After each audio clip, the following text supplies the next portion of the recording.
Shubor nakaslem jong unongsan Hima. Ke North Eastern Hills University kalajak Kyrteng Syndon naka Thup ki Shispa Tylli ki Skulbah Bakynsai hakari. Bat kani kalong kat kum ke National Institutional Ranking Framework arajar arpulai jong katanat pulih putih ke Sarkar Pedeng kabala pelaj hakala sengi ublei. Haus nem balala ka Nehu kalawan haka kerdan ka baprapau na Pedeng ki Shispa Tylli ki Skulbah katba. Haus nem arajar arpu arpat kalawan haka kerdan ka bahendreu pu hendreu. Bat haus nem arajar arpu wei kalayo ya ka kerdan ka basan pu kendai.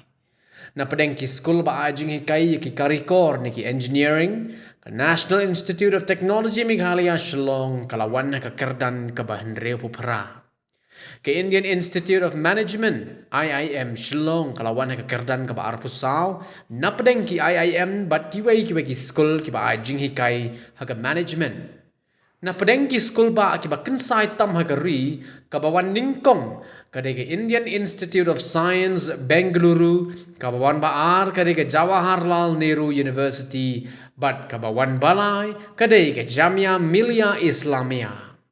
Ke NIRF kala Shem ba ka Shlem ajing hikai ka Bakynsai tam hakari baro ka wei kade ke Indian Institute of Technology Madras but board sa ke Indian Institute of Science, Indian Institute of Technology Bombay, Indian Institute of Technology Delhi, Indian Institute of Technology Kanpur, Indian Institute of Technology Kharagpur, All India Institute of Medical Science Delhi, Indian Institute of Technology Roorkee, Indian Institute of Technology Guwahati, Jawaharlal Nehru University, but kiwei.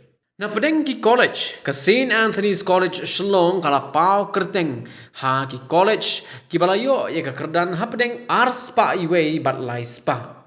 Ki Skulbah bat college ki balaya shimbenta ha ki NIRF arajar arpusau na Meghalaya, ki long ka Jaintia Eastern College, East Jaintia Hills, Lady Keane College, Shillong, Mahatma Gandhi University, Bernihat, Martin Luther Christian University, Shillong, MIT University of Meghalaya, Shillong, National Institute of Technology Meghalaya, Shillong, North Eastern Hills University, Shillong, St. Anthony's College, Shillong, St. Mary's College, Shillong, Thomas Jones Synod College, Juai, Batka University of Science and Technology, Ribhoi District.